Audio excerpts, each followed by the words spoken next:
The wind howled through the canyon like a pack of starving wolves. Snow, unusual for late autumn in Arizona territory, blanketed the dusty land in a deceptive quiet. Jake Ryland, a former gunslinger turned drifting cowboy, leaned into his mare's mane as he urged her through the pass. He wasn't riding for any town in particular, just away. Away from memories of gun smoke and blood, away from the men he'd put in the ground, and the one woman he'd loved who now wore another man's ring in Kansas. The mare snorted, pausing near a narrow gulch where a broken trail of footprints led off the road. Jake squinted. Something, or someone, had come this way recently and not in good shape. Against his better judgment, he followed the tracks. Half buried in the snow and clutching a tattered wool blanket was a woman. Her lips were blue, her face bruised and wind-chapped, and her long, raven-black hair tangled in clumps. One ankle looked twisted, swollen. She stirred only slightly as Jake knelt beside her. "Please, don't let me die out here in the cold," she whispered through cracked lips. I can be a good wife to you." Her voice trembled like wind through brittle branches. Jake's gut twisted. He didn't need a wife. He needed peace. But he also knew what it meant to be alone, cold, and hunted. "You ain't gonna die today," he said, wrapping his coat around her thin body. "Hold on." Chapter 2, Secrets by Firelight. By nightfall, Jake had built a fire in a shallow cave on the mesa side. The woman stirred beneath the extra saddle blanket he'd found. He handed her a tin cup of warm beans and water. "You got a name?" he asked. She nodded faintly. "Nayeli." "Apache." "Yes." He wasn't surprised. The bruises on her body told a story of cruelty, and he'd seen too much of that from men who thought Apache women were less than human. She wouldn't meet his eyes, as if expecting to be struck. "I ain't gonna hurt you," he said, softer this time. "I'm Jake. Just a cowboy, no law after me, no bounty on your head either.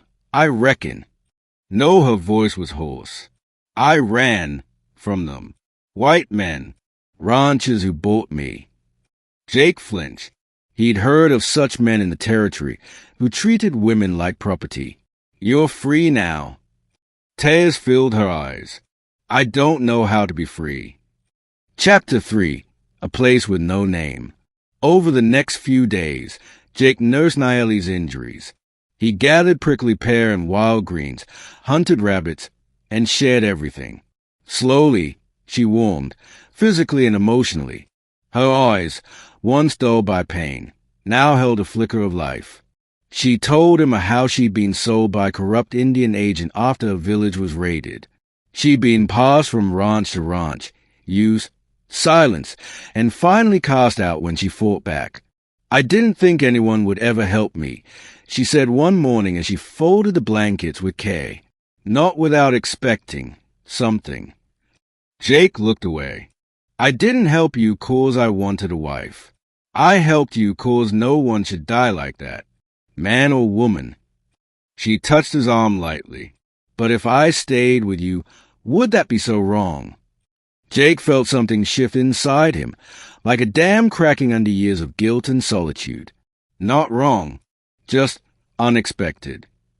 Chapter 4, Danger Rides into Town. Weeks later, they rode into Dustwater, a dried-up town surrounded by scrub brush and guarded by silence.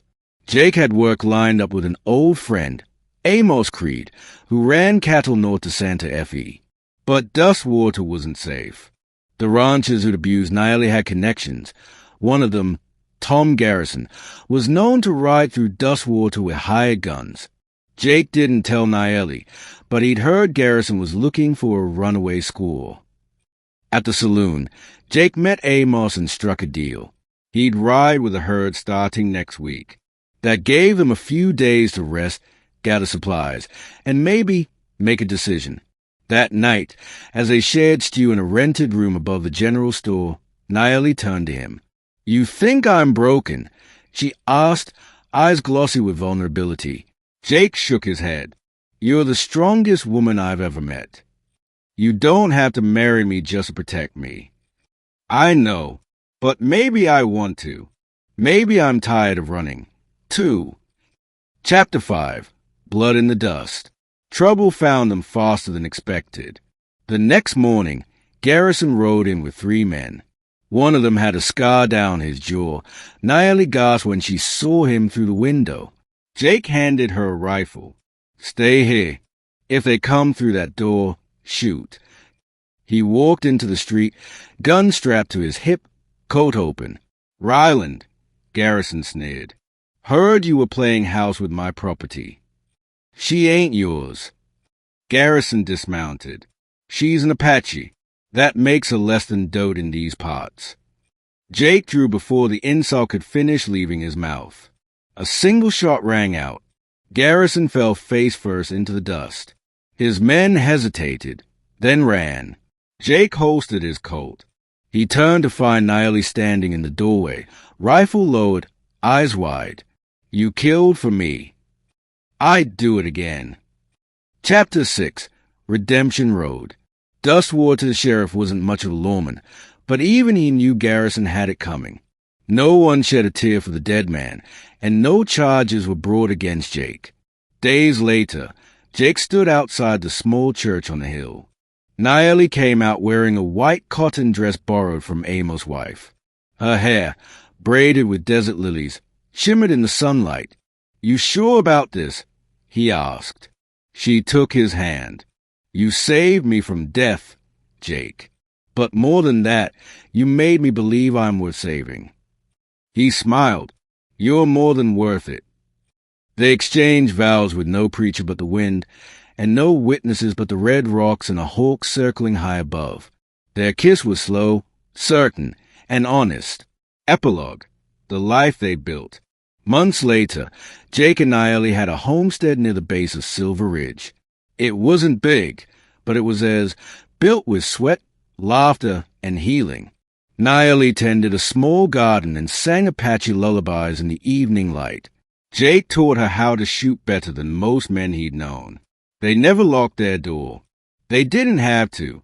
People in Dustwater learned to respect Nayeli, not because Jake defended her, but because she stood tall, unafraid now.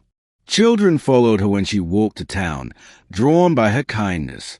Jake would sometimes watch her from the porch, heart full. She had once begged not to die alone in the cold. Now she lived in the sun, and he, once a lost gunslinger, had finally found a reason to stay.